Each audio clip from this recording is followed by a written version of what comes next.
Good evening, everyone. My name is Polly Reynolds. I'm the head of Adult Services and Archives here at the Hudson Library. Before we get started, I do want to mention that we will have Joe's books for sale after the program. So that we'll have a little reception and a book signing. So please stick around. Books will be back there, and we'll maybe set up a table for you to sign books, that kind of thing. So thank you all for coming tonight. I am honored to introduce tonight's distinguished speaker, Joe Pulizzi. He's been here. This is his third time. We love having him. Glad he can come back. He's the founder of Content Marketing Institute, a UBM company, the leading education and training organization for content marketing, which includes the largest in-person content marketing event in the world, Content Marketing World. Joe's the winner of the 2014 John Caldwell Lifetime Achievement Award from the Content Council. Joe is the author of 5 books, including his latest, Killing Marketing. His third book, Epic Content Marketing, was named one of 5 must-read business books of 2013 by Fortune magazine. Please join me in welcoming Joe Pulizzi. All right. Thank you, Polly. How's everyone doing? Good. All right, we're going to keep this real relaxed. If you have questions at any time, please let me know. Before I start, just to get a feel for the audience, so how many students do we have in the audience? Good, we can talk about all the young people. We don't like them. I'm just kidding. Business people running a business right now? Good, most of you? Okay, in a marketing department? Very good. Not sure what you want to do with the rest of your lives? That's me. All right, fantastic. Very good. We're going to get started. This presentation is probably anywhere from 35 to 45 minutes, depending on how many questions you ask. But please, if you have a question, you can hold it to the end. You can ask now. It's all good to go. But I've got you. I think I've got you for the next hour. And I'd love to stay here as long as I can just to answer your questions. And then I've got 2 books in the back, Content Inc., my 2015 book, and then Killing Marketing. And somebody will be here, I've been told, to sell at some point. But either way, we'll figure it out if you want a book. And then I'm happy to sign it if you would like me to sign it as well. I've done a lot of speeches.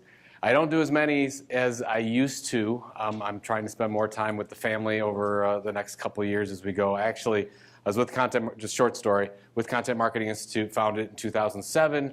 My wife and I launched that company. We sold the company in 2015. I've stayed with the company through 2017 and formally ended my relationship with CMI on December 31st. So I've been on sabbatical for 4 months. It's been one of the greatest 4 months of my life.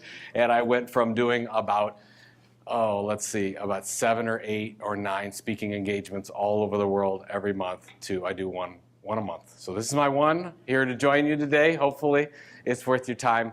Basically what happens is my wife gets sick of me enough and she says, okay, we got to send you out of the house. You're going to Hudson today. That's what she told me today. I've learned that there's one key to a successful event with all those presentations, and that's setting extremely low expectations for the presentation. So I'm going to set your expectations for you today, and I just want you to get one thing. Actually, there's a takeaway slide at the end of this presentation that has 10 different takeaways. But I'm going to go through some of this, and you're going to say, Joe, that doesn't fit me. I'm not big enough, or I'm not in that industry. But I have a feeling that a couple of these are really going to hit home. So I want you to look throughout and try to figure out which ones can help you in your business, in your role, in your organization, so you can take the next jump, as we say, and really do something with this material, because that's what I built this for, that you actually get something out of it and do something with it. So look for that one thing throughout the presentation. I want to start with this little story. Everybody heard of a little movie called Star Wars, hopefully? So Star Wars in 1976 actually hadn't been launched yet. George Lucas was working in production with the folks from Fox, and the folks from Fox actually thought that it was going to fail. They were like, this is not going to make it. We don't know what we're going to do. They thought it was going to be a complete flop. This gentleman, George Lucas, was owed $1 million before production ended. And Fox was like, oh my gosh, we're already going to be in the hole. This thing is going to be a catastrophe. Do we still have to pay this guy the $1 million? So they end up going to George and they said, George, come on, can we work something out? We don't want to pay the $1 million. And George said, well, okay, forget the $1 million, but I want full merchandising rights. And the folks at Fox said, this is the greatest thing ever. We just saved ourselves $1 million. and George Lucas must be some kind of idiot to want full merchandising rights. And they said, absolutely, you can have the rights. They saved $1 million. And why did Fox do that? Because at the time, there was only one way you made money at the box office, right? You made it by selling tickets. That was it, through movies. If you wanted to make money, if you wanted to make millions and millions of dollars, you just sold tickets. That's how money was made. Well, let's see how Mr. Lucas did with his decision.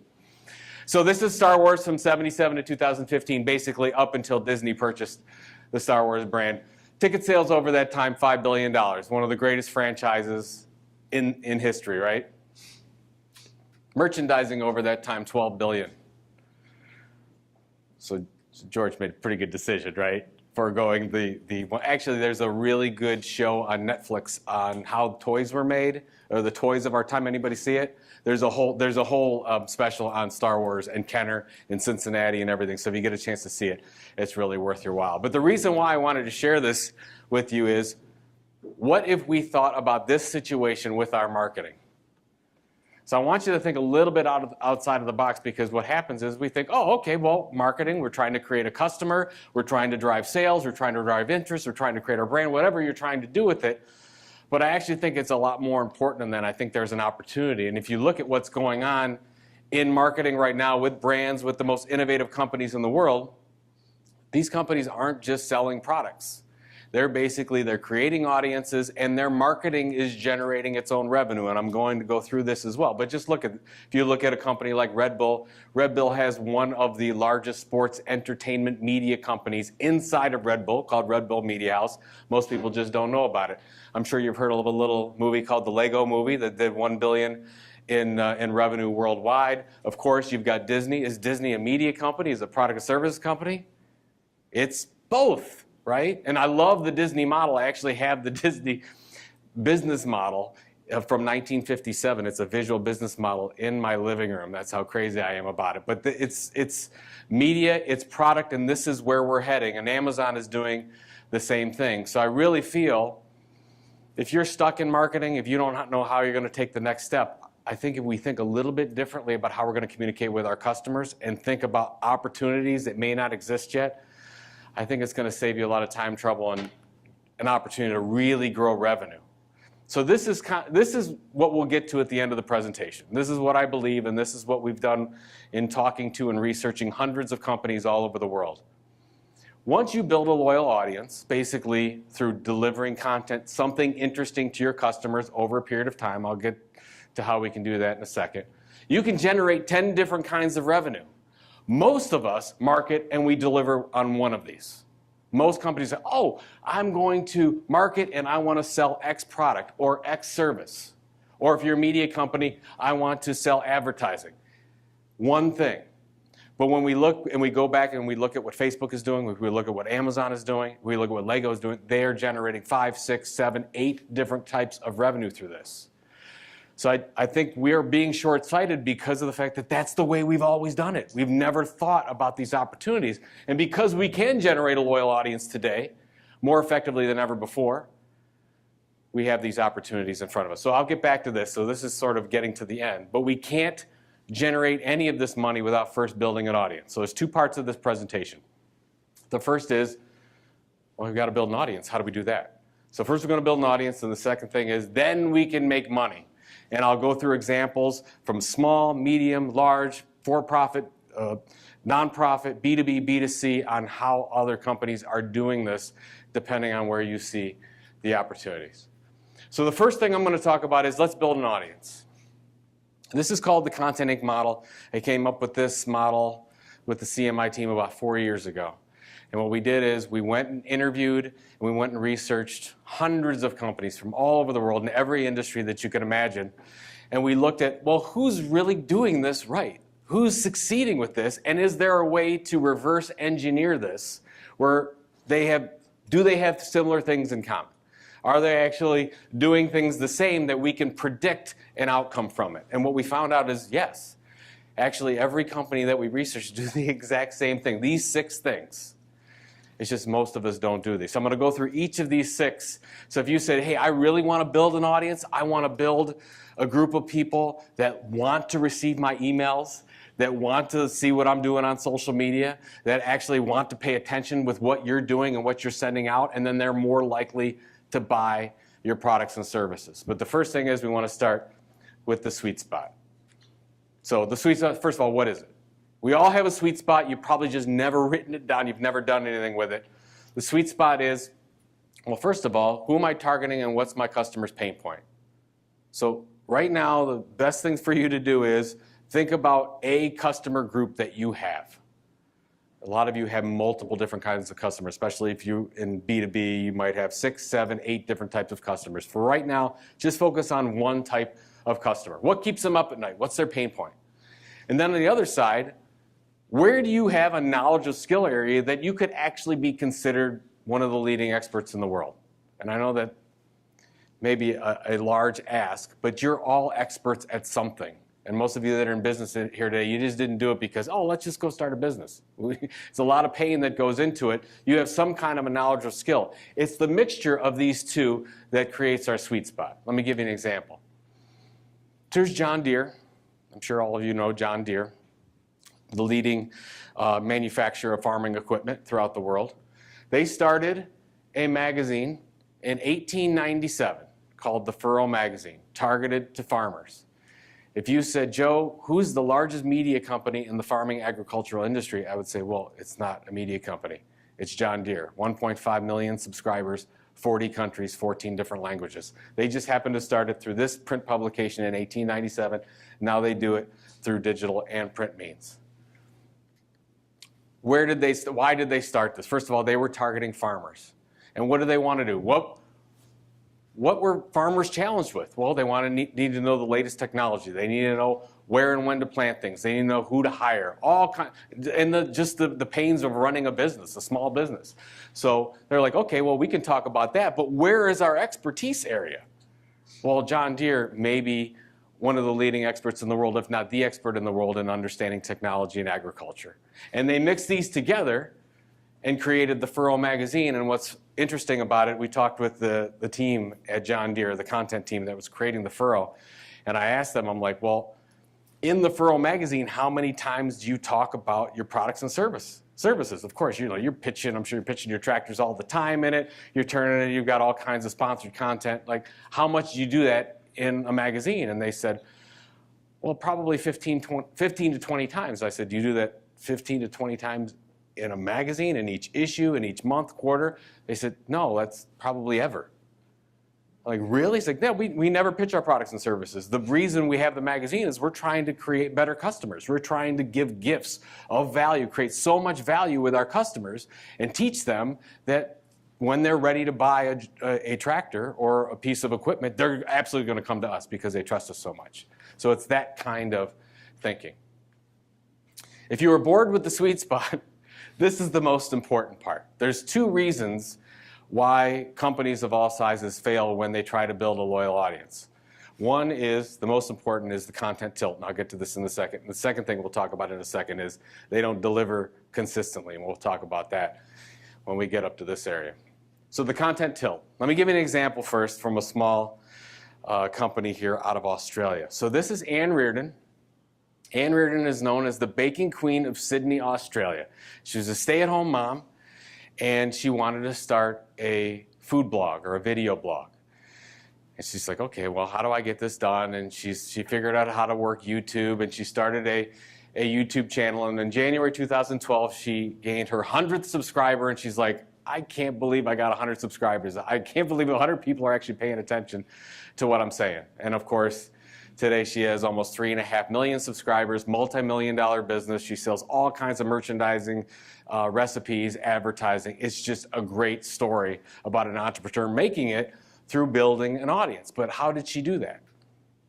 Here's her YouTube page, how to cook that. Let me stop here for a second because it's really important. So this is what we'll all do. So if you are really motivated about today's presentation, you'll say, I can go out and do this. I know what my customers' pain points are. I know what I'm an expert at. I'll create that and we'll start talking about that stuff. The problem is that's not good enough, and that's what most companies do. It's like, oh, okay, well, if you're John Deere today and you're targeting farmers, like, I'll just talk about technology equipment. Well, back in 1897, you could do that. No one was doing that. Today, there's 1,000 companies doing that. So what you have to find is your content tilt. You have to find an area of little to no competition on the web where you can actually break through and be the expert. And that's why this is really important, because probably when you start this, you start too broad. You're like, oh, I want to make sure I'm inclusive and I want to create content and information for all my customers. If you do that, you'll probably fail. You have to focus on a small part of your customer group and talk about things in a way or in a subject area that nobody else is talking about in order to be the leading expert. Well, how does Ann Reardon do that when 1 million people are out there doing food blogs and recipes and whatever? She does things like this. She says, how do I make a 5-pound cake that looks and tastes like a Snickers bar? Does that look good right now? I don't know if that looks any. Jump in with a spoon on that one. And then this one, this is before Instagram changed their logo, if you remember a couple of years ago. She was very upset when Instagram changed the logo, but she said, can I make a perfect replica of the Instagram logo, put it into a cake perfectly? And this thing went super viral. She had like 15 million people watch this, and she had all kinds of subscribers and things from it. So what Ann did differently is she had a different content tilt over everyone else that was just doing recipes. What she says is, I'm going to focus on my content tilt of impossible food creations. I want my audience to say, oh my gosh, I can't believe she did that. How did she make that happen? So now a lot of people do this now. You'll see it all over, but she was the first to do that. So that's what we have to think about, is if you're going to do that, you have to figure, what are you going to do that's different, that's actually worth them your customers spending their time, opening your emails, looking at your Twitter account, looking at your Facebook account, when there's 1,000 other things they could do. So that's the difficult thing. So we have a great opportunity to reach them, but it's also difficult at the same time. So how do you get started? This is the best way that I know to get started, and we call this creating a content marketing mission statement. I've come from publishing. I started in publishing in 2000. And I've been on about 40 or 45 launches of magazines and newsletters and webinar programs. And every one we always started with an editorial mission statement. It's just standard. If you're starting a media property or you're starting a magazine, the first thing you do is say, what's our purpose? What's our editorial mission? What are we trying to deliver to our audience? But when companies start their Twitter page, their e-newsletter, their website, their Facebook, they don't do that. And that's why they always think about, oh, I'm going to talk about us and our products and services. Then you realize nobody cares. Nobody cares about us. They care about themselves, their own needs, and we've got to figure out what that is. So to do that, we want to create this mission statement. Anyone associated, work with ExxonMobil here? You know Exxon? Do you work with Exxon? Customer of Exxon. Okay. First of all, I want to tell you, I know the marketing folks at Exxon really well. They're great, great people. Now I'm going to slam on them. This is right off their website. This is their mission statement. So I want to read it because it's so uplifting. ExxonMobil Corporation is committed to being the world's premier petroleum and petrochemical company. To that end, we must continuously achieve superior financial and operating results while simultaneously adhering to high ethical standards. Just makes you want to run through a wall, right? It's just very motivating. Now, I make fun, and this is just a general mission statement, and a lot of companies have this. But the point is that this is all about them, and if there is an audience involved at all, maybe it's investors. It's probably not the customers, right? Customers don't care about this. Customers really want what's their problem, what's their pain point. So I want you to keep in mind, because we don't want to do this. What we want to do is this, and I'll give you a great example. So this is Indium Corporation. Indium manufactures industrial soldering equipment. This is the most boring example I could find in the world. If you go through their blog posts, you almost fall asleep unless you're an engineer and then you're involved in soldering equipment and you love it. 2005, the director of marketing from Indium said, we want to be the leader in industrial soldering equipment in the whole area to engineers. How do we make this happen? And they said, well, we've got all these great engineers. They're experts in this. They know it better than anyone else. What if we created a blog? At that time, the blog was the best way to do that. They started a blog called From One Engineer to Another. They got 20 of their engineers blogging on a regular basis. They obviously got an editorial manager involved to help them because, of course, anyone work with engineers, they're just the greatest writers in the world. So they had an editor work with them and figure this thing out. And on a regular basis, and in 18 months from starting that, they saw a 600% increase in qualified leads. And now this is pretty much all they do to go to market. They stopped a lot of their trade shows. They stopped a lot of their advertising because they didn't need it anymore. Because when you type anything on industrial soldering equipment into Google, what comes up? Them. If anybody's talking about it on social media, what comes up? Their stuff and their education. So it's really amazing. But they started with a content marketing mission statement. Very simple one. Here it is. Helping engineers answer the most challenging industrial soldering questions. We're not rocket science, right? Who are we talking to? We're talking to just engineers. We're not talking to plant managers. We're not talking to CFOs. We're just talking to engineers. What are we trying to do? Help them answer the most challenging industrial soldering questions. Not about ball bearings, not about siding, just about this. And they looked at this and they said, we could be the leading experts in the world in that, right? And they did. Once they executed it, they did. So as you go through this, you want to figure this out. There's actually 3 parts, and I'll use this case study. This is Darren Rouse. He created a site called Digital Photography School, created it from nothing. He had no money. Now he does about $3 to $4 million a year through this site. And this is his content marketing mission statement. If you go to his About Us page, this is what comes up. And he's got the 3 parts of the mission statement right here. So if you're doing this, it's a great thing to follow. He says, welcome to DPS, a website with simple tips to help digital camera owners get the most out of their cameras. So first of all, who are we talking to? Who's the core target audience? Digital camera owners. What are we going to deliver? Simple tips. Probably not long form content. Probably bullet point, numbered, probably some imagery, nothing outlandish. The most important thing, what is the outcome for the audience? Every time they created a piece of content in their editorial calendar, they always said, well, what should the audience get out of this? Hardly any companies do this. We always say, okay, what do we want to say as a company? What we really want to do when it comes to this, we want to say, well, what do we want the audience to get out of this? And that's what they did. So the outcome for the audience is helping them get the most out of their cameras. And I like this one because this is super simple. And you look at this and say, yeah, we could create one of these. This is not rocket science. The difference is its focus. And this is the only kind of content that they created just around this, became the leading expert in the world on this, and then he became a multimillionaire over a longer period of time. Didn't happen overnight.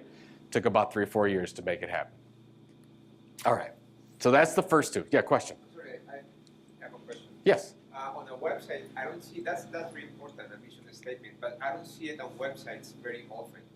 So where should I place it? On my About Us page, or should I place it in a different tab? So there's 2. That's a really good question. So first of all, you don't have to publicize it if you don't want to. If Darren decides to. You mind if I set this here? Sure. Darren decides but you don't have to. If you have it, let's say you just have a regular what's your business? What do you do? I do email marketing for ethnic restaurants. Email marketing for restaurants? Ethnic restaurants. Very, very cool. That's a really good niche. If your website is just about your products and services, you got to be careful with this kind of a statement because it's not going to make sense. Now, if your website is informational based, it's all helpful information to help your restaurant owners get the most out of their restaurants or whatever you're doing, then absolutely you can put this in. So just want to make sure that it's consistent in its job. So if you just have a product site and you're selling all kinds of products, and then you have a really helpful About Us, it's not going to make sense if they go to it. So just make sure you're consistent. If you, let's say you have a blog on your site, hey, our goal for this site is to really help you do X, Y, and Z, and our products help you with this, and our information helps you with that, fantastic. And you're on the same page. We can go over more later if you have a question around that. Okay, so sweet spot and content tilt, the most important thing here is that we haven't created any content yet. We haven't done a tweet, we haven't done a blog, we haven't done any email newsletter. And what most companies do is they start with the content first. I don't know if any of you have done content activities of any kind, but most of the time it happens is, oh, we got to get a Facebook page up, or let's do an e-newsletter, or let's do this, that, and there's no plan around it. The sweet spot and the content tilt give you at least some of the plan so that when you're building the base, you have an understanding of, okay, where should I create the content, and how often should I distribute the content, and who am I talking to, and those types of things. So when we went through all these hundreds of different companies out there, we realized that they all were doing the same things. Not on the same channels, not in the same ways, but when we look at how they're distributing it, they just did 4 things.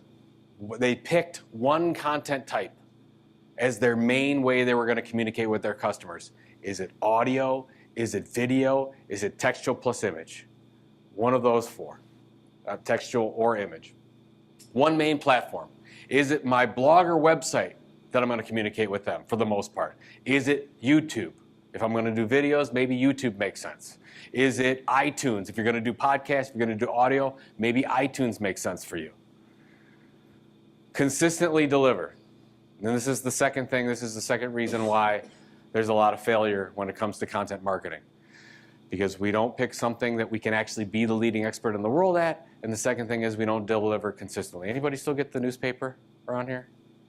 Probably not much anymore. I get it on Sundays. Do you get it every day? How often do you get it? Wednesday and Sunday. Wednesday and Sunday. Do you look forward to getting it on Wednesday and Sunday? Kind of a rich, you get into it? I love getting it on Sunday. And get up in the morning, kids are sleeping, I don't know if we're going to church, whatever's going on, but I know that my newspaper is going to be out there, and I'm going to get my cup of coffee, I'm going to put it on the table, and I'm going to have my time. It's my time, nobody bugged me. I'm going to have my time with it. Well, just about 6 months ago, went outside, there was no paper. I looked in under the bushes, I'm going outside, I'm going around, I'm looking all over the place, no paper. Do you ever get that way? Like, you're devastated, right? It's like, what am I going to do? My whole routine was off. I didn't know what to do. I didn't want to look it up online, and I just said, no news today. We're not going anywhere, not going to church, breakfast, done. Now I'm going back to bed. The point that I'm trying to make here is that what we do as companies, we'll start an e-newsletter, or you'll start doing something on Facebook, or you'll start a podcast, and we get real excited and we'll start something, but then what do? We stop, or we do it inconsistently. So the key to all these successful companies that we went out and looked at, they all delivered consistently. Whether if they're gonna send a magazine every month, they send the magazine every month. Always the same, first week of every month. You're gonna do an e-newsletter, you got a weekly e-newsletter, you're gonna send that out Friday morning, every Friday morning, and you're not gonna miss. I work with so many companies where it's like, oh, well, we're not going to do the email newsletter today, even though we're a weekly email. Well, why is that? Well, because Bob's in charge of the e-newsletter, and he's not here today. So we're not going to send it. Like, what? You guys, like, so you're just not going to send it out? It's like, oh, well, we only send it out every other week anyways. It's like, okay, I don't want to talk to you anymore. So if you're going to do this, you have to commit to it, because if you don't deliver consistently on your promise, how are they ever going to trust you? They will not trust you, and this is not going to work for you. Question? Give examples again of content type. Yes, I'll actually do it in 1 second. I'm going to give a couple case studies here. Yes. Just thinking out loud, like, to be consistent, do you have like where you fill up the well, where someone may work just ahead like 6 months and have like content where you spend that time so that everything's kind of at the ready on deck, so that you're allowing yourself to be consistent as opposed to That's right. running into a situation where I have no more bandwidth in my brain because of everything. It's a great point. You would always want to work ahead if you can. So, I mean, in publishing, if you're working on, let's say, I worked on a lot of monthly magazines or a lot of every other month magazines. We were always almost a half issue ahead at any one time. And especially if like an article didn't work out or we didn't have the details, we had another one to go in. So let's say that you're going to do a blog a week. You're probably always one blog ahead. Because you never know. It's like, oh, that doesn't feel right, or I have to get that one proofed, or it's not going to work for the customer. So we're going to put that one aside, and you've got another one ready to go at all times. Good question. Another question? Yes, go ahead. If it's B2C in some industries that you would think it would be helpful to send one right before the holidays, would you do the regular one plus a special holiday one, or would you change the date of the normal one to closer to the holiday? Well, how it depends. Like you're talking about email, like email newsletter. I would have whatever the closest one in your regular stream of emails. Pick one of them to be your Valentine's Day email. So that like when you set out let's say that you're doing a weekly e-newsletter program. And when I say e-newsletter program, I'm not talking about spamming them with product offers. I'm talking about something that's really valuable. You've got articles, you've got helpful information. So the one that goes out February 8th for you, because you have set one on the 1st, you're sending one on the 8th. That one on the 8th is a Valentine's Day preparation one. And then you have one holiday one. Or maybe you just, the only thing that I'm okay with from that is you might say, the last 2 weeks of December, I'm not going to send one. And then you just tell them that this is the way. So you're a 50 issue email newsletter every week or every year, whatever the case is. That's how I would do it. But don't make a special one because they're gonna look at it and say, what is this? Because you already set their expectations on a weekly, and then oh my gosh, where's this coming from? Also, like if you did a monthly one, do it like the normal. I would do it the normal schedule. And this is just what the data is telling us. The data is telling us is consistency really matters. We think it doesn't because we're in this age of social media and smartphones that we think we can communicate all the time. But with this and building a loyal audience, it really does matter. And if you don't believe me, go look at what the YouTubers do. The biggest YouTube celebrities in the world always deliver at the same time every week, every day, every month, whatever their regular calendar is. It's really, really amazing what they've been able to do. Just a couple of different examples as I go through this to answer your question. This is the challenge we have. Before 1990, there were only 8 ways that we could communicate with customers. Anybody do fax marketing? Remember fax marketing? I know I did fax marketing. I know some of you did as well. So the 8 different ways, and now you've got hundreds, if not thousands. This is the problem because what we do is we come up with a really good idea. We're like, oh my God, we want to target these engineers and we want to tell them all about industrial soldering equipment, and I want to launch a podcast, I want to launch a video series and an email news, and you want to do 18 things at once. And that doesn't work. It absolutely fails. What happens is when we go into we work with mostly billion-dollar brands, and when we go into these brands, they're doing 50 different things. Our first recommendation is always to stop doing stuff. Because you're like, why are you doing this over here? And this is terrible. And this doesn't even make sense. And who sent that out? And they're just doing so many different things, they can't get control of it. What I want you to do is pick. It's not that you can't experiment and do other things, but you should have one main hub to start with. Here we go. Let me give you some examples of what worked. So, Copyblogger. Brian Clark started Copyblogger in 2006. He started creating blogs that look like this, basically online copywriting, search engine optimization, that kind of content. But nobody was really talking about it in a way that they called it online copywriting. And he said, what am I going to do? So he said, let me start creating these blogs. So textual plus image content. So textual plus image content is his type. If I scroll down, here's an image, scroll down, it's all text. That's his content type. Where is he doing it? This is his blog, this is his website. He's doing it on his website. It's a blog website, same thing today. He's doing it on how consistently is he delivering it? 5 days a week. Don't get overwhelmed. That's what he chose to do. He said, if I'm going to be the leader in this area, I need to do 5 days a week. Did it 5 days a week. And then how long did it take him to get to monetization, which we'll get to in the end. He didn't pitch any products or services through his emails, through his blog, anything he was doing for 19 months. Over that time, he built 100,000 subscribers. Today he has over 300,000. And today he's one of the fastest growing software as a service companies in the world. Does about $15, $16 million, growing really, really rapidly. But he just started through this. Now the thing is that this takes time.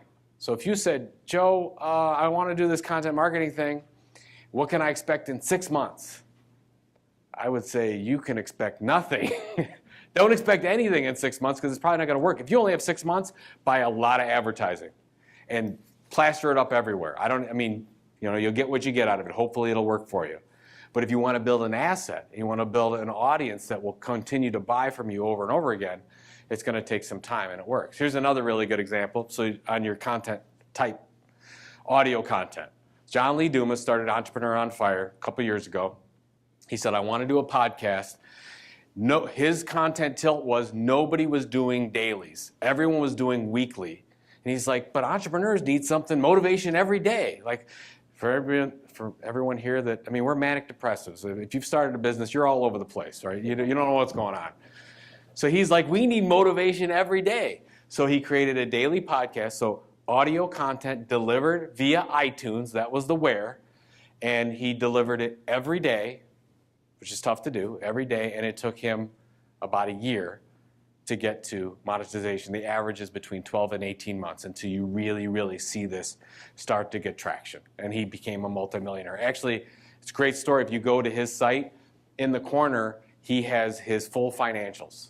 He'll tell you exactly how he drove revenue through every different place, profitability, everything. So if you're an entrepreneur, you'll really love the way that he gets into it. But same thing, one content type, one platform consistently delivered over time. The reason why I'm telling you this is when you go back and you get motivated and you say, I want to communicate with my customers, don't do everything at once. Just choose one thing and experiment. If it doesn't work, then you say, well, maybe I should have done a podcast instead of a blog or whatever. But start with something and commit to it. And then when you get enough qualitative feedback from your customers, you'll know whether it's working or not, that you should keep going. But you want to give it at least a good 6 to 9 months so that you know whether or not it's working or not as we go. All right, so now you're starting to create content. You're feeling good. You got your content mission. Now we want to harvest the audience. I'm going to talk a little bit about social media here. I know you probably all have questions on social media. How should I use it? Which social media channels? We're going to answer it for you today. So let's go to Facebook. So this is IBM's Facebook page. I took this screenshot a few months ago. They have 943,000 people follow this. Almost 1 million people follow this. So let's say you're the social media manager from IBM. You're like, oh my God, we have an audience of 1 million. This is fantastic. And you want to put something on like this, like, oh, get our latest ebook on the cloud or some latest IBM product announcement. And you're thinking, this is great. I've got this 1 million person audience. This is really going to work. As a percentage, how many, if this IBM person sends out this Facebook post to this 1 million people, as a percentage, how many of those 1 million are actually going to see it if they don't promote it, if they don't put advertising behind it? About 30% or less. About 2%. 2%. About 7, 6%. 7, 6%. 4%. 1%. Do I hear lower? Lower. It's less than 1%. From the latest that I've seen, it's probably 0.1 or 0.2% going to 0. So let's just backtrack. This is really important because a lot of you are building Facebook pages. About 4 or 5 years ago, it was about 40%. It was great. It's like free audience building. It was wonderful. And then Facebook made a decision, 2013, 2014, made this miraculous decision that they wanted to make more money. And they said, we're going to charge all of you for the pleasure of reaching this audience. And we all did really well. And now Facebook is one of the most profitable companies in the world, regardless of what Zuckerberg says on Capitol Hill. So whose audience is this? Is this IBM's audience? Whose audience is it? Facebook's audience. So just remember that. Anything you do on social, and I'm not just talking about Facebook, anything you do on YouTube, Facebook, Twitter, anything else, you might have a really good reason to do it, and if it works for you, fantastic. I love Twitter and LinkedIn. Those are my 2 favorites. I use them all the time. But I got to remember that I might wake up tomorrow, and the rules might change, and they might be gone. So just remember that. Yes? Who would you say produces like the best news on updates for social media? Like since it's constantly changing. My favorite is Social Media Examiner. Oh, yeah, okay. Michael Stelzner is a good friend of mine. He runs that site. So I would probably start there. Marketing Profs does some great work as well, but Social Media Examiner is probably the one that I would go to if I have questions on it. So, yeah, okay. So you're probably good to go. The good news is I don't think you have to worry as much anymore because it's all going to 0. It's unfortunately that's just the way it is because they're out to make money. I'm hoping Twitter stays sort of the way it is, but I can't. Who knows? I just wanted to prepare for the inevitable as we go. Here's another one. I don't know how many of you are on Google+. Here's Cisco's Google+ page. They've got 31,000 members on this. Folks, Google doesn't even know what they're doing with Google+. True statement. They literally, I know the folks, they don't know what to do with it. It's just there right now. It might close tomorrow. It might be something great. Who knows? And we're spending all this time doing this when we could be doing some other things. Question? Yes?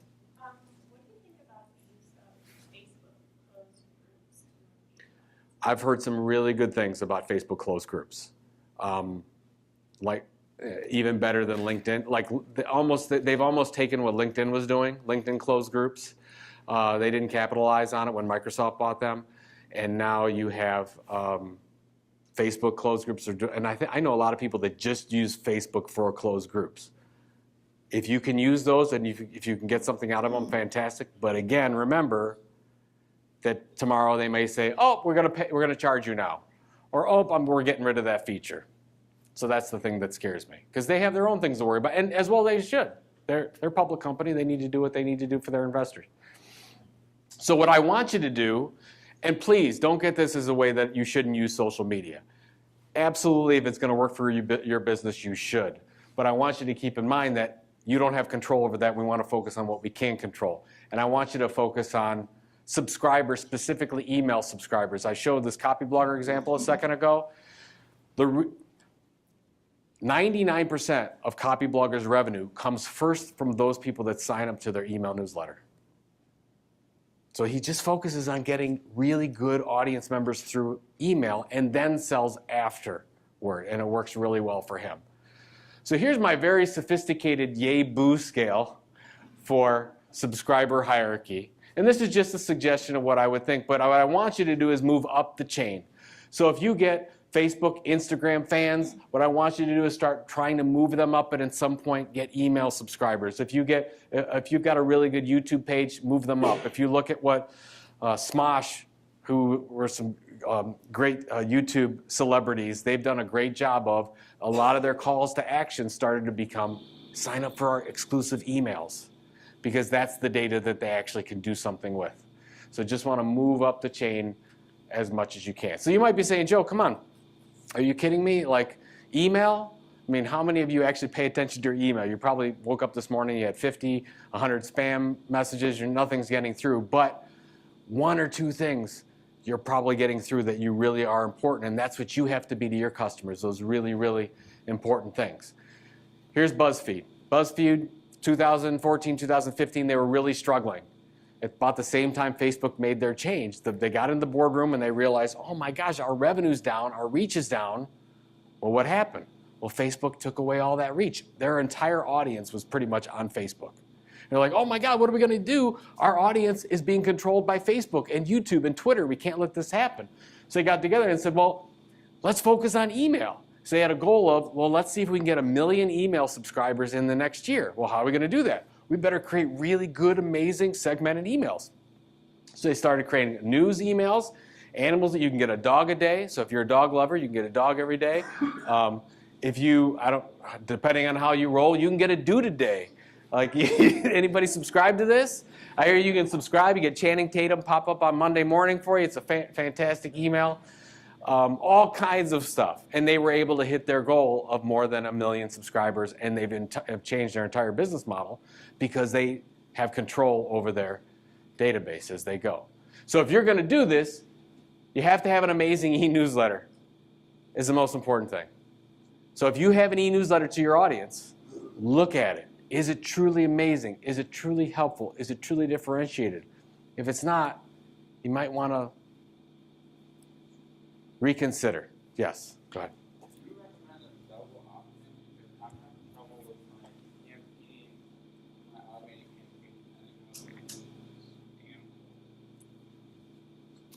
Yes, I do recommend.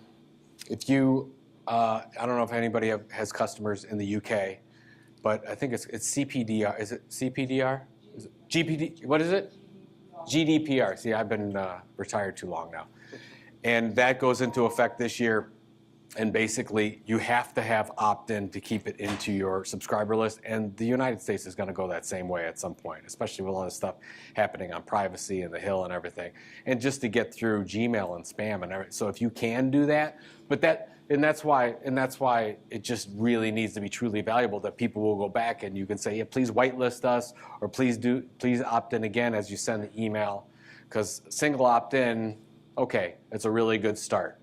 At least for whatever, don't take people's emails and throw them into your email subscriber file. That's what I've run into more small businesses that just take any list they get, or they say, oh, I went to a trade show and I got all these business cards and I put them in my email database. I'm like, oh God, you're spamming them.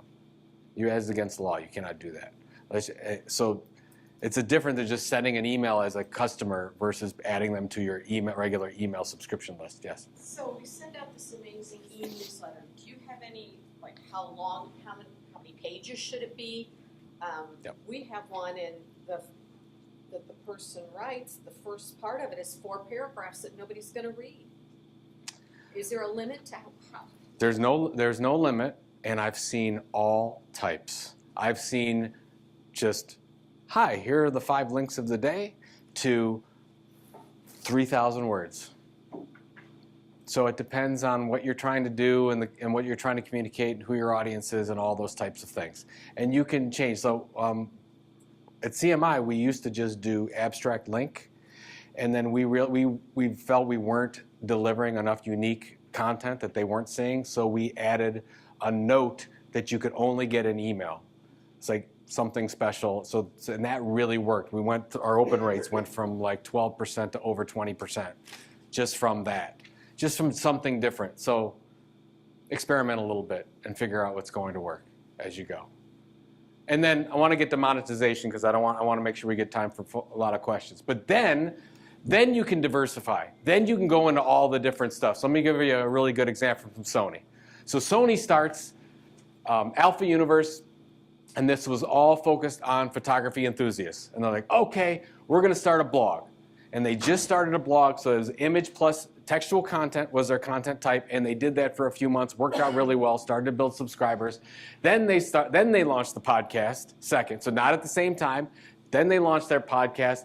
Then they launched in-person event series into small photography stores where they were doing like tutorials. If you've ever been to like Apple stores, Apple will do the same thing. They started to do the same thing in independent photography stores, and then they launched online training, same thing.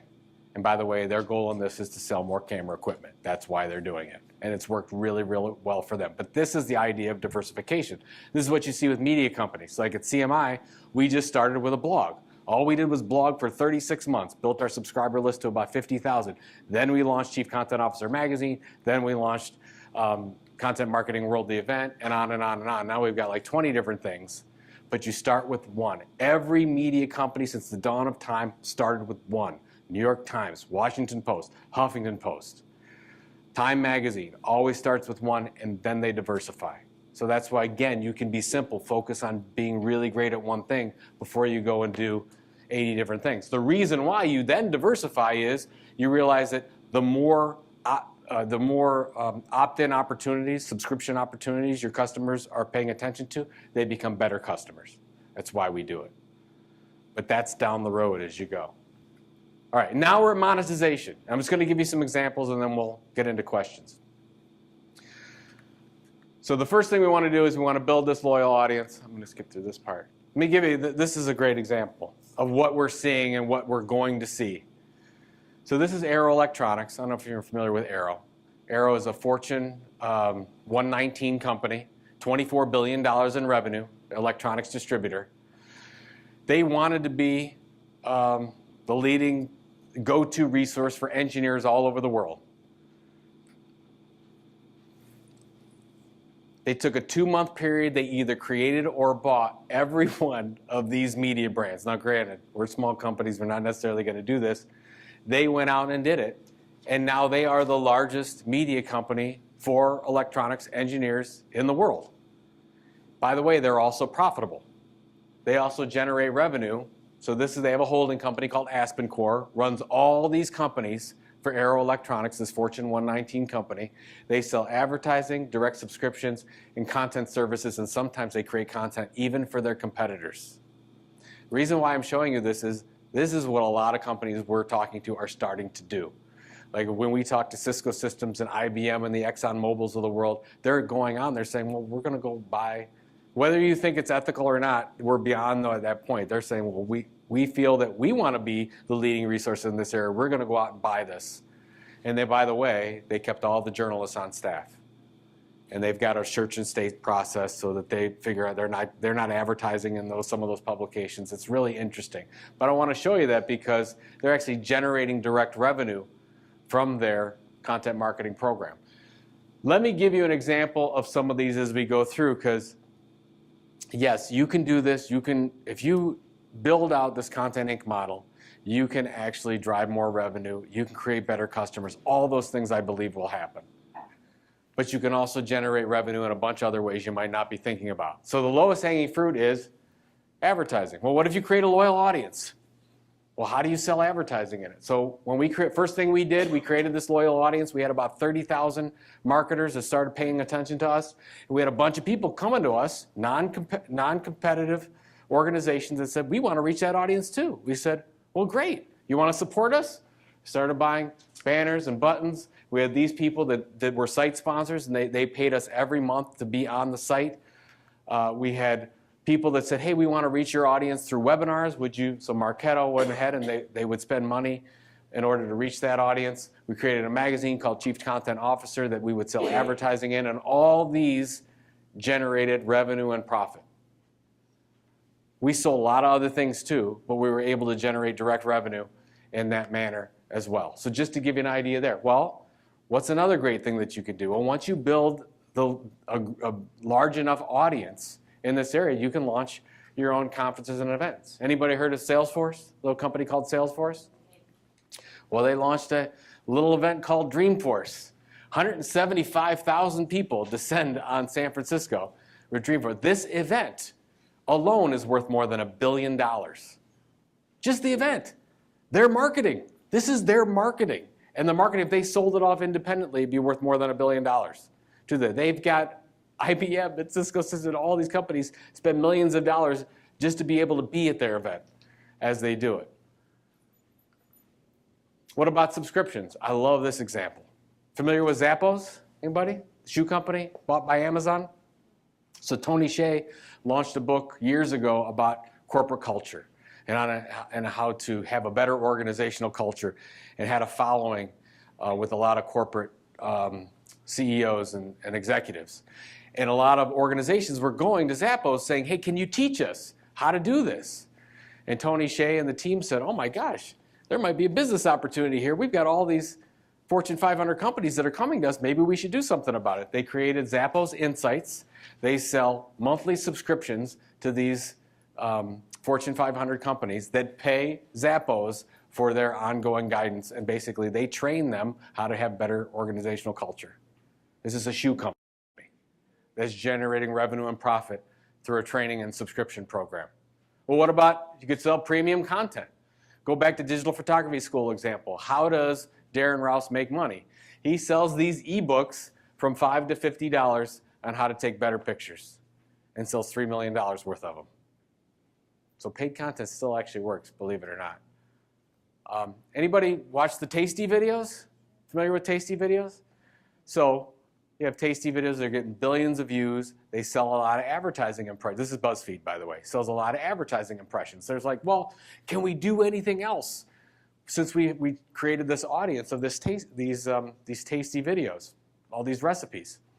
Well, they said, well, let's have people put together a custom cookbook. So you could go on here and create a custom cookbook of your favorite Tasty recipes. They put it into a print cookbook for you that looks like this. That averages about $45 a piece. And anybody buy one of these? Anybody have one? I know some people that bought it. They said they're fantastic, and they gifted them out. So if somebody likes bananas or somebody likes a certain kind of dessert, you can put all the ones with that certain kind of dessert and send it to your friend for a holiday or birthday or whatever. In the first month they launched this program, they sold over 100,000 at $45 a pop. And this is BuzzFeed. Pretty smart company as they're doing it. Cleveland Clinic, I don't know if you're aware of this, but they have a huge website called Health Essentials, one of the leading health education sites on the planet. They are paid by Google for content. So what Google does is they find areas of content in their search results that are not making sense depending on what somebody's searching for some health concept.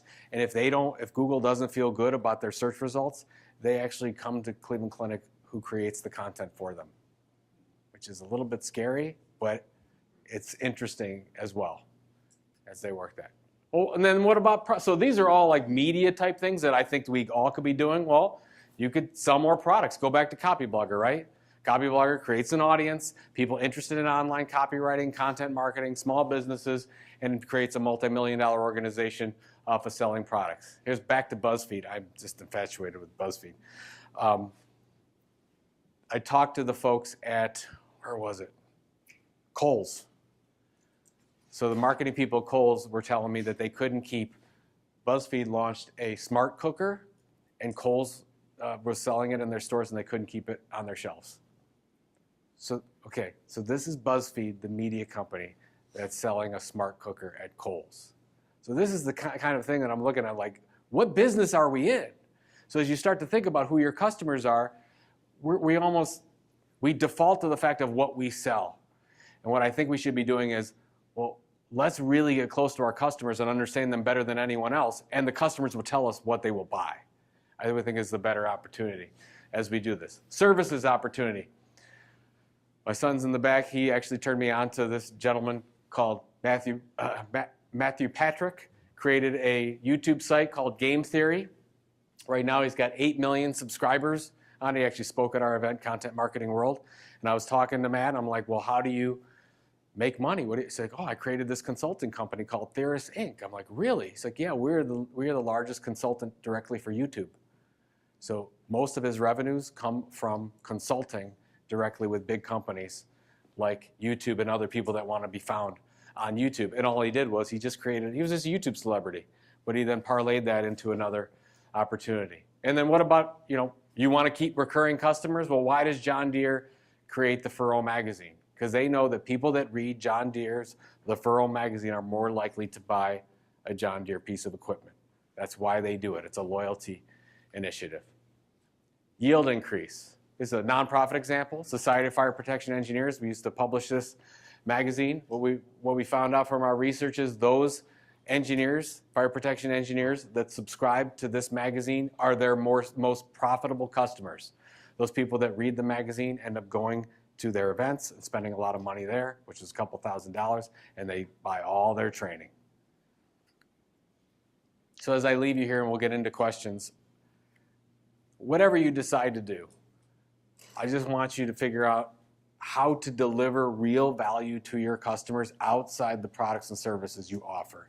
If you do that, and you do that really well, you have an opportunity to change your business model as you know it and really do some amazing things. When we started what is now Content Marketing Institute, but I started the company with my wife in 2007, we were selling basically software. We were a lead generation farm selling software subscription products. Well, our biggest product became Content Marketing World, an event. The only reason it came that way is we built a subscriber audience, and the subscribers told us what they wanted to do. They actually said, hey, this industry needs an event. Would you hold it? They're like, well, yeah, we'll do that. We said, okay, well, we'll launch an event.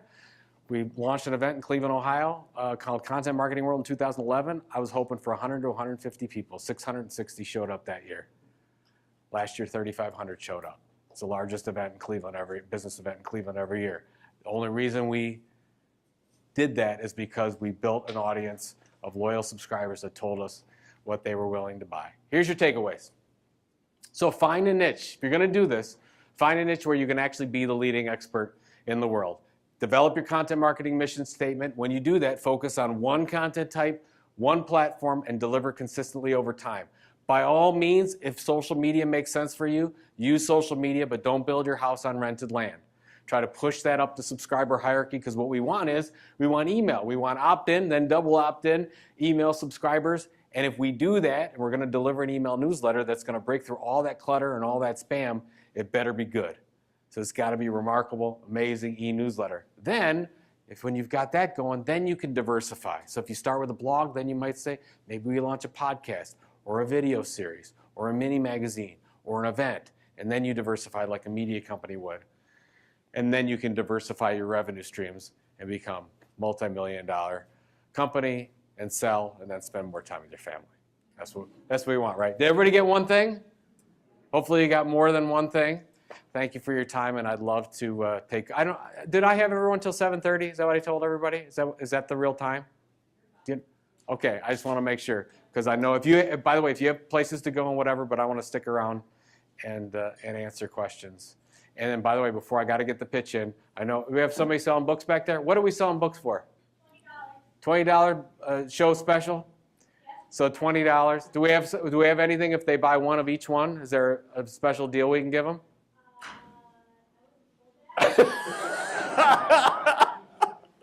All right, it's 20. Whatever she says, $20 a book, and I'll be happy to sign it for you. Questions? Right there.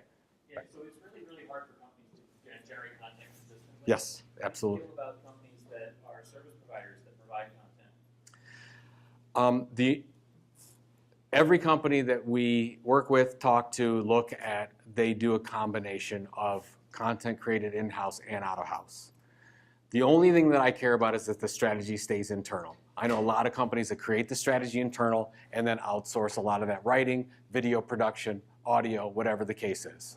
Obviously, it's a little bit more expensive, but it depends on how valuable your staff and your time is. Maybe it makes more sense to do that. I have no problem with outsourcing. I mean, my first 10 years in business, that's all we did. We created custom magazines for Microsoft and Parker Hannifin and all that kind of stuff.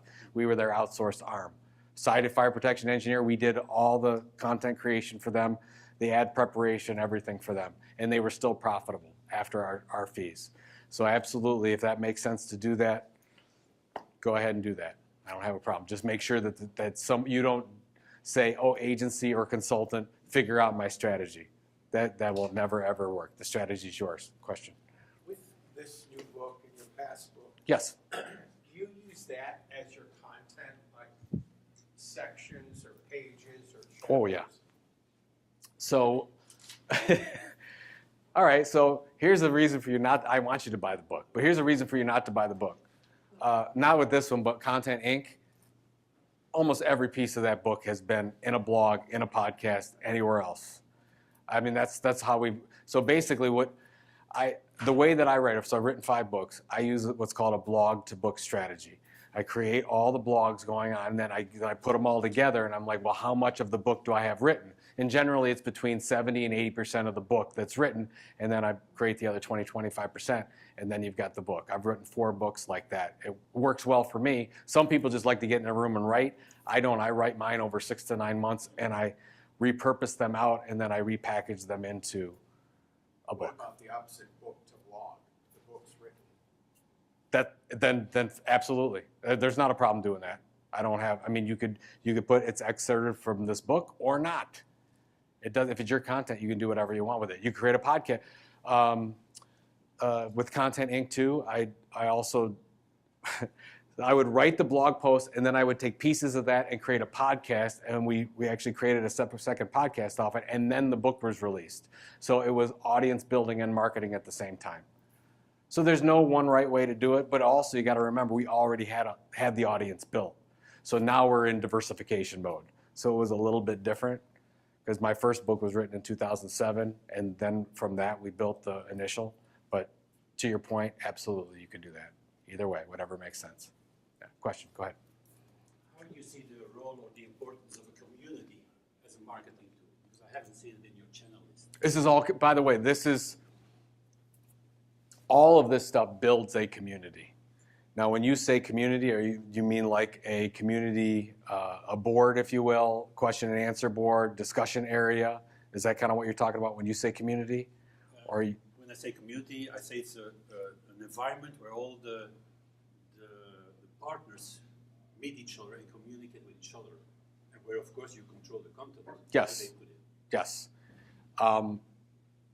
That's absolutely another thing that you could do. If you own the discussion area, like the other, we brought up were you talking about the Facebook groups?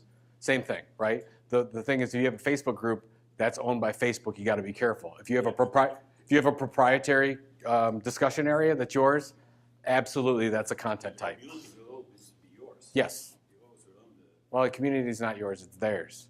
But you know what I'm saying. Yes, absolutely. That's absolutely, I can move it to that's, another- I would consider that a content type.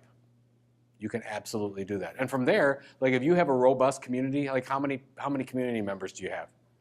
10,000. 10,000. See, that's a fantastic number. It's growing. 10,000, like in B2B, 10,000 is generally the number where you launch an e-newsletter, where you can find a sponsor, where you can launch webinars. You're probably at diversification stage right now. Like if I had 10,000 email subscribers, I could say, well, maybe I can launch an event. Then you start to think about all kinds of different ways to diversify off of that to generate more revenue, because I'm assuming your community is probably free. Okay, see? Yes. Long story short, absolutely. That's a great way to do it. Question. Is there any particular website builder that you recommend? I mean, they seem like all the same, but of course some people like swear by WordPress, and then I hear a lot about Squarespace, but I actually have my website through like Zoho, which a lot of people say I haven't heard about, but I love. And I mean, do you really think there's much of a difference as long as you build it? I've always been partial to WordPress. 37% of the web runs on WordPress. Yeah. Nobody works better with Google algorithms than WordPress. I don't know. I mean, I know that Zoho, I know Squarespace, I GoDaddy has a site. Use all kinds of different things that you could use. If you get most of those sites up there were WordPress sites. It's not to say that they're right or wrong. I don't know enough about the other ones you mentioned to see whether they're good or not. But if let's say tomorrow I said I want to start a new business and I'm going to launch a website, I can tell you right now it's going to be a WordPress site. So, yes. On my WordPress site, when people subscribe to it and I add a post or something. Yes. Some of those posts, like notifications, are ending up in people's spam. Okay. In WordPress, and then also I have a free download that runs through MailChimp, so people opt in and MailChimp shoots it automatically, and that's also ending up spam. So immediately somebody subscribes to your MailChimp, and then that's shooting off an email. Yeah, they subscribe for the free download, and then they go into my list, and MailChimp shoots them out spam. So you're having deliverability issues. Yeah, it's all, it's some, my click-through is very small. Most people aren't even opening it in spam. But I also don't understand why, if you're subscribing to my blog on WordPress, my updates. I don't know. I don't know enough about it I could probably refer some people to talk to about it, because I'm not an email person.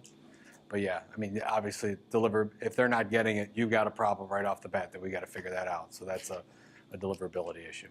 Let's look at that one. Yeah, good concern. I would be concerned about that, absolutely. Other question? Yeah, go ahead. You mentioned all the different email subscriptions, like, and everybody you mentioned I subscribe to, so Content Marketing World, Social Media Canada. But because my email's so full, I don't usually connect with their content through my email. The typical way that I do is through my Google Newsfeed on mobile. Okay. I'll just go in and like it's based on the algorithm, things I've searched for and things that I've subscribed to. Like Content Marketing World will show up. For some reason, my Copyblogger doesn't, so I kind of forgot about them. So I tend to engage with content through that Google Newsfeed algorithm. So would that be based on? So I'm not sure like why, because I subscribe to Copyblogger and I tend to search for marketing-related topics. It sort of seems random, but I know it's Google's algorithm. So, and I don't know if I'm typical or not, but let's just say I am very typical. Like, how do you take advantage of that way to get your content in front of people versus like the other ways that seem to be maybe not as effective because of content shopping? So every one of us have different consumption patterns and how we're going to consume. You consume different than I do. I actually go in and I subscribe to an email and I expect that to be in Gmail and I go through it. You're way more organized than I am. So you're going to go through that. The belief is if you do this properly and you're really delivering value, you're going to have, I'm going to build a relationship with you because of Content Marketing World or CMI or whatever the case is, and then you're going to be more apt to do other things.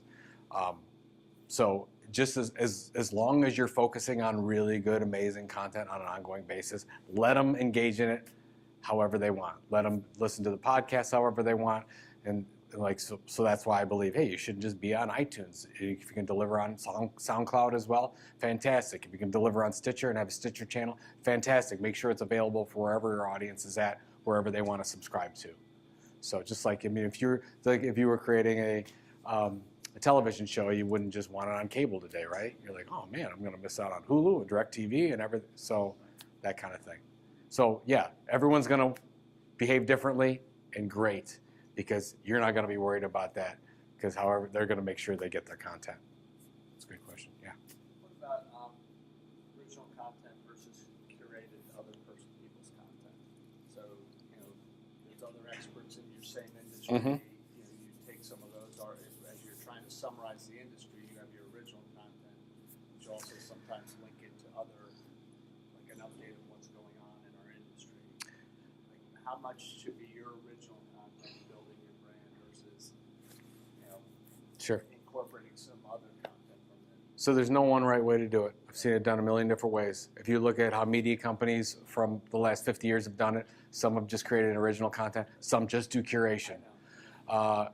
Content Marketing Institute, for example, is both. So we'll have 1 or 2 CMI employees every week creates it, but most of it is curated from the community. But we have that happen on our site. We wouldn't want that to happen there. But obviously, if you're writing an article, you might go out and link out to other people. It's the only thing I would ask is make it a strategy. No, so you're asking the right questions. You're like, don't just be, oh, okay, I'm going to use this guy's content or this gal's content today or tomorrow. Say, okay, I want it to happen here. I'm going to reach out to this community, which is what we did early. Right. 2010, we reached out to the 50, 100 influencers in the industry, and we said, we would like you to write for us. What can we do? Let's get you in the editorial calendar. Let's make it happen. And if you find a niche that no one really covers and you're covering better than anyone else, I mean, I talked to somebody 3 years ago that came to me saying, oh my God, this blockchain thing. And I said, I have no idea what you're talking about. Well, today that's what everybody's talking about. So at that time, that was the niche. And he could have done some amazing things, but just didn't have the opportunity to do it. So just create the strategy, it'll work for you. Other question? Yeah. What is your average open rate?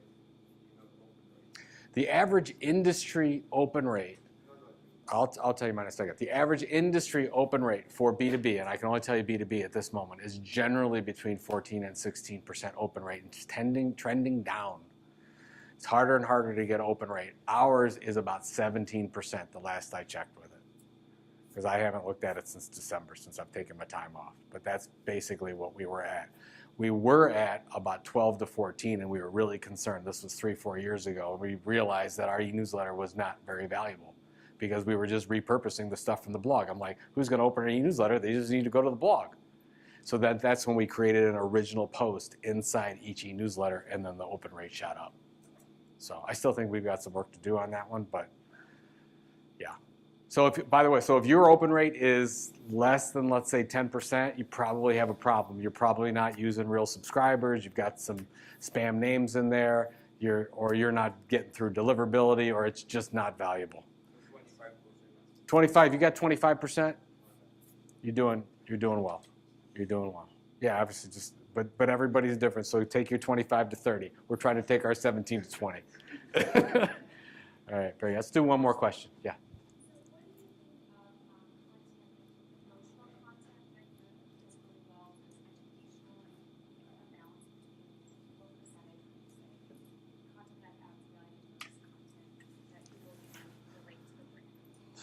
I think it depends on your mission statement. If you can have, obviously, people buy through their hearts. They rationalize through their heads. So if you can deliver emotional content that touches their hearts on a regular basis, you've got something special. But make that part of your mission statement moving forward so that it makes sense for you. It's very tough for Indium to talk about industrial soldering equipment that's really emotional content. But we run a nonprofit called Orange Effect Foundation. We do speech therapy services for mostly autistic children. And it's very easy for us to talk about, whether it's a mother or a father that's dealing with a child and not speaking at age 3 and 4, and the challenge. I mean, so as long as that's in your mission statement, and you're going to go all the way with it as much as you can. But yeah, the more the better, as long as it makes sense for the mission statement. So, first of all, thank you very much. I know your time is valuable. I really appreciate you being here. I'm going to stick around a little bit, so if you have questions, if you want me to sign the books as you go on your way out and get the the special deal of the $20 a book, I'm happy to sign it for you. Again, thank you so much for being here.